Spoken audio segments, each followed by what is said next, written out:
विरामचिन्हांचा अभ्यास करूयात। मुलांनो, आपण हा उतारा वाचणार आहोत। मीही वाचतेय आणि तुम्ही सुद्धा वाचा। उतारा वाचत असताना आपल्याला काही समजतंय का ते आपण पाहूयात। आवडले का तुला हे पुस्तक? हो, जेवल्यानंतर मी सर्व गोष्टी वाचून टाकणार आहे।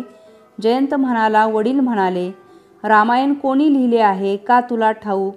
रामायणाचा लेखक हा अडाणी कोळी होता। पुढे तो मोठा ऋषी झाला। कोळी होता, जयंताने मध्येच विचारले। हो, वडील पुढे सांगू लागले, फार वर्षांपूर्वीची गोष्ट। मुलांनो, यात जयंत व त्याचे वडील यांचा संवाद दिला आहे। हा उतारा वाचताना वडिलांचे भाषण कोणते, जयंताचे कोणते, ते कोठून सुरू झाले, ते कोठे संपते, काहीच समजत नाही।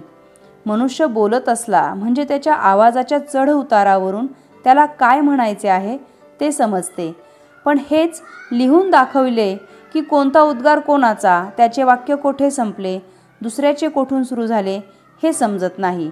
शिवाय बोलणारा प्रश्न विचारतो का उद्गार काढतो का साधे विधान करतो हेही समजत नाही। बोलणाऱ्याच्या मनातला आशय केवळ लिहून दाखविल्याने कळत नाही। हा आशय पूर्णपणे कळावा व कोठे किती थांबावे हे समजण्यासाठी काही खुणा किंवा चिन्हे ठरविण्यात आली आहेत। ती चिन्हे वापरली म्हणजे तोच उतारा कसा स्पष्ट होतो आणि किती छान समजतो हे आपण पाहूयात। आवडले का तुला हे पुस्तक? हो, जेवल्यानंतर मी सर्व गोष्टी वाचून टाकणार आहे, जयंत म्हणाला। वडील म्हणाले, रामायण कोणी लिहिले आहे का तुला ठाऊक? रामायणाचा लेखक हा एक अडाणी कोळी होता। पुढे तो मोठा ऋषी झाला। कोळी होता? जयंताने मध्येच विचारले। हो, वडील सांगू लागले, फार वर्षांपूर्वीची गोष्ट। वरील उतार्यात दिलेल्या काही चिन्हामुळे आपण वाचताना कोठे व किती थांबावे हे समजते व बोलणाऱ्या व्यक्तीच्या मनातले भाव सुद्धा समजतात। त्यामुळे उतारा सहज समजण्यास मदत होते। मनुष्य जेव्हा बोलत असतो तेव्हा त्याला मधूनमधून थांबावेच लागते. या थांबण्याला विराम असं म्हणतात. आपण जी वाक्य उच्चारतो ती सारीच काही सारखी नसतात. केव्हा केव्हा आपले विधान पूर्ण झालेले असते, केव्हा ते अपूर्ण राहिलेले असते, केव्हा प्रश्न विचारायचा असतो, तर केव्हा एखादा उद्गार काढायचा असतो. अशा वेळी तो आशय व्यक्त करण्यासाठी तो कमी अधिक वेळ थांबतो किंवा आवाजाच्या चढउतारावरून आपला आशय व्यक्त करतो. पण ज्यावेळी आपला विचार लिहून दाखवला जातो त्यावेळी हा वेळोवेळी घ्यावा लागणारा विराम निरनिराळ्या चिन्हांनी दाखवावा लागतो. त्यांनाच विरामचिन्ह असं म्हणतात. ज्यावेळी आपला विचार लिहून दाखविला जातो त्यावेळी वेळोवेळी घ्यावा लागणारा विराम निरनिराळ्या चिन्हांनी दाखवावा लागतो. त्यांनाच विरामचिन्ह असं म्हणतात. आपण काही विरामचिन्ह पाहूयात. पूर्णविराम चिन्ह तुम्हाला दिसतंय. या ठिकाणी आहे पूर्णविराम चिन्ह. विधान किंवा वाक्य पूर्ण झाले हे दाखवण्यासाठी पूर्णविराम चिन्ह वापरतात. उदाहरणार्थ, रमेश अभ्यास करतो हे वाक्य संपल्यानंतर, हे विधान संपल्यानंतर इथे पूर्णविराम चिन्ह वापरण्यात आलेले आहे. सीमा गावाला गेली हे वाक्य संपल्यानंतर इथे गेली नंतर क्रियापदानंतर आपण पूर्णविराम चिन्ह वापरलेलं आहे. अजय शाळेत जातो या क्रियापदानंतर वाक्य पूर्ण झाल्यानंतर आपण पूर्णविराम हे चिन्ह वापरलेले आहे. पूर्णविराम चिन्ह आणखी एका ठिकाणी वापरतात. शब्दाचा संक्षेप दाखवण्यासाठी आद्याक्षरांपुढे पूर्णविराम चिन्ह वापरलं जातं.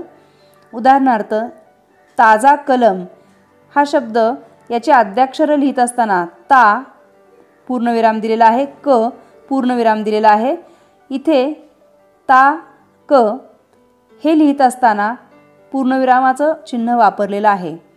डॉक्टर हे पूर्ण न लिहिता डॉ लिहिताना त्याच्यापुढे पूर्णविरामाचं चिन्ह दिलेलं आहे. यशवंत गोपाळ हे पूर्ण शब्द न लिहिता य गो लिहिताना आद्याक्षरांपुढे पूर्णविरामाचं चिन्ह वापरलेलं आहे. इत्यादी हा शब्द पूर्ण न लिहिता त्याचं फक्त जेव्हा आद्याक्षर लिहितो तेव्हा त्याच्यापुढे पूर्णविराम चिन्ह वापरण्यात आलेलं आहे. उदाहरण हा शब्द जेव्हा आद्याक्षर त्याचं लिहितो उदा, त्यानंतर पूर्णविराम चिन्ह वापरण्यात आलेलं आहे. या बाबी पूर्णविराम चिन्हाच्या बाबतीत लक्षात ठेवायच्या. पुढे पाहूयात प्रश्नचिन्ह. मुलांनो, तुम्हाला इथे प्रश्नचिन्ह दिसतंय. या ठिकाणी प्रश्नार्थक वाक्याच्या शेवटी प्रश्नचिन्ह वापरतात. जेव्हा जेव्हा प्रश्नार्थक वाक्य येतं तेव्हा तेव्हा त्या वाक्याच्या शेवटी प्रश्नचिन्ह वापरलं जातं. उदाहरणार्थ, तू केव्हा आलास? इथे प्रश्न विचारलेला आहे. प्रश्न विचारला हे दाखवण्यासाठी इथे प्रश्नचिन्ह वापरण्यात आलेलं आहे. तुझे नाव काय? इथेही प्रश्न विचारला आहे आणि ते दाखवण्यासाठी प्रश्नार्थक चिन्हाचा वापर करण्यात आलेला आहे. पुढे जाऊयात. स्वल्पविराम चिन्ह. एकाच जातीचे अनेक शब्द लागोपाठ आल्यास स्वल्पविराम चिन्ह वापरतात. उदाहरणार्थ पहा, हुशार, अभ्यासू, खेळकर व आनंदी मुले सर्वांना आवडतात. हुशार, अभ्यासू, खेळकर यामध्ये स्वल्पविराम चिन्ह देण्यात आलेलं आहे. बाजारातून मी पपई, केळी, फणस व अननस आणला आहे. पपई, केळी, फणस. इथे पपई, केळी नंतर स्वल्पविराम चिन्ह दिलेलं आहे. जेव्हा एकाच जातीचे अनेक शब्द लागोपाठ येतात तेव्हा स्वल्पविराम चिन्ह वापरतात. संबोधन दर्शविताना स्वल्पविराम चिन्ह वापरतात. संबोधन म्हणजे हाक मारणे, कोणाला तरी बोलावणे, आवाज देणे, त्यावेळी स्वल्पविराम चिन्ह वापरतात. उदाहरणार्थ, मधू इकडे ये. मधूला इथे बोलावलेलं आहे आणि त्याच्यामुळे इथे स्वल्पविराम चिन्ह आपल्याला वापरलेलं दिसतंय. या ठिकाणी सुमन तिकडे जा. सुमन नंतर इथे स्वल्पविराम चिन्ह दिलेलं आहे. सुमन तिकडे जा. सुमन, मधू यांना बोलावलेलं आहे, हाक मारलेली आहे, त्याच्यामुळे त्यानंतर आपण स्वल्पविराम चिन्ह दिलेलं आहे. पुढे अवतरण चिन्ह पाहतोय आपण. याच्यामध्ये दुहेरी अवतरण चिन्ह आणि एकेरी अवतरण चिन्ह पाहणार आहोत. प्रथम दुहेरी अवतरण चिन्ह पाहूयात. बोलणाऱ्याच्या तोंडचे शब्द दाखविण्याकरता दुहेरी अवतरण चिन्ह वापरतात. उदाहरणार्थ, तो म्हणाला, मी येईन. तो जे काही म्हणाला ते म्हणालेलं दाखवण्यासाठी इथे आपल्याला दुहेरी अवतरण चिन्ह वापरलेलं दिसतंय. त्यानंतर दुसरं उदाहरण, विजय म्हणाला, मी शाळेत जाणार नाही. विजयच्या तोंडचं जे वाक्य आहे ते आपल्याला इथे दुहेरी अवतरण चिन्हामध्ये दिसतंय. पुढे पाहूयात. एकेरी अवतरण चिन्ह. एखाद्या शब्दावर जोर द्यावयाचा असता एकेरी अवतरण चिन्ह वापरतात. उदाहरणार्थ, मूलभूत ध्वनींना वर्ण असे म्हणतात. आपण मूलभूत ध्वनींची व्याख्या सांगतो इथे. अशा वेळी एखाद्या शब्दावर जेव्हा जोर दिला जातो तेव्हा ते एकेरी अवतरण चिन्हामध्ये दाखवलं जातं. इथे वर्ण या शब्दाला एकेरी अवतरण चिन्ह देण्यात आलेलं आहे. दुसऱ्याचे मत अप्रत्यक्षपणे सांगतानाही एकेरी अवतरण चिन्ह वापरतात. अर्धविराम चिन्ह. दोन छोटी वाक्य उभयान्वयी अव्ययांनी जोडली असता अर्धविराम चिन्ह वापरतात.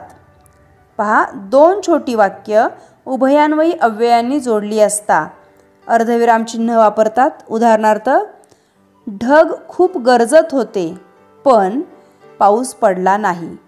ढग खूप गरजत होते हे एक वाक्य आणि पाऊस पडला नाही हे एक वाक्य.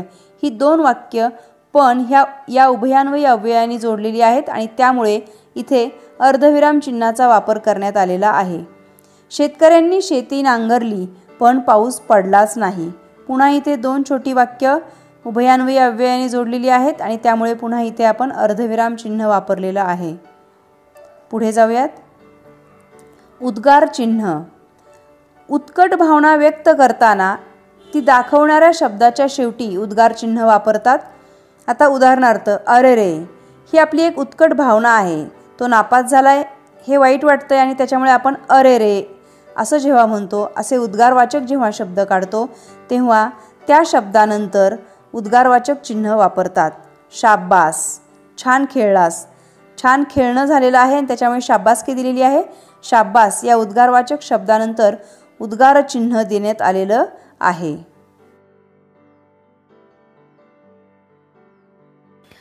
जिथे उच्चाराची तीव्रता दिसते ती कठोर व्यंजने समजावीत आणि तुलनेने ज्यांचा उच्चार सौम्य असतो त्यांना मृदू व्यंजने समजावीत.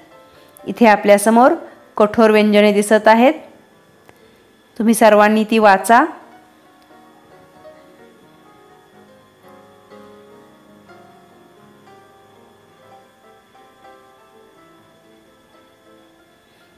त्यानंतर आपल्यासमोर मृदू व्यंजने दिसत आहेत, तीही तुम्ही वाचा.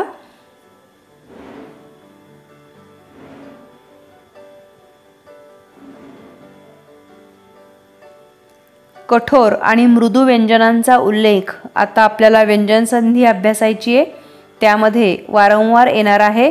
त्यामुळे कठोर आणि मृदू व्यंजने लक्षात ठेवायची आहेत. व्यंजन संधीचा अभ्यास करूयात. एकमेकांशेजारी येणाऱ्या वर्णांपैकी दोन्ही व्यंजने असतील किंवा पहिला वर्ण व्यंजन आणि दुसरा वर्ण स्वर असेल तर त्यास व्यंजन संधी असे म्हणतात. प्रथम व्यंजन संधी, तृतीय व्यंजन संधी, अनुनासिक संधी यांचा अभ्यास करूयात. प्रथम व्यंजन संधी. पहिल्या 5 वर्गांपैकी यामध्ये क, च, ट, त, प ही अक्षरे येतात. अनुनासिकांशिवाय कोणत्याही व्यंजनापुढे कठोर व्यंजन आल्यास त्या पहिल्या व्यंजनाच्या जागी त्याच्याच वर्गातील पहिले कठोर व्यंजन येऊन संधी होतो. आपण आता पहिला शब्द पाहूयात. विपत्काल. या शब्दाचा विग्रह विपत अधिक काल असा होतो. आपला नियम असा आहे, पहिल्या 5 वर्गांपैकी अनुनासिकाशिवाय कोणत्याही व्यंजनापुढे कठोर व्यंजन आल्यास, इथे कठोर व्यंजन आहे अर्थात कठोर व्यंजन आल्यास त्या पहिल्या व्यंजनाच्या जागी त्याच्याच वर्गातील पहिले कठोर व्यंजन येऊन संधी होतो.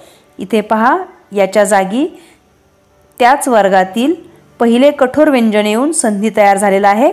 इथे द अधिक क याचा त असा तयार होऊन क असे एक अक्षर तयार झाले आणि शब्द तयार झाला विपत्काल. पुढील शब्द पहा. वाक्पती.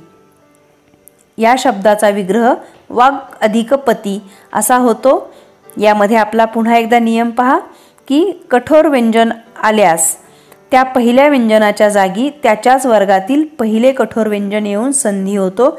इथे कठोर व्यंजन आलेलं आहे, अर्थात त्यामुळे ग अधिक प बरोबर क अधिक प बरोबर प हे अक्षर तयार झालेला आहे आणि शब्द वाक्पती असा तयार झालेला आहे. पुढील संधी तृतीय व्यंजन संधी. पहिल्या 5 वर्गातील कठोर व्यंजनापुढे स्वर किंवा अनुनासिकाशिवाय मृदू व्यंजन आल्यास त्याच्या जागी त्याच वर्गातील तिसरे व्यंजन येऊन संधी होतो. आता आपण याचं उदाहरण पाहूयात.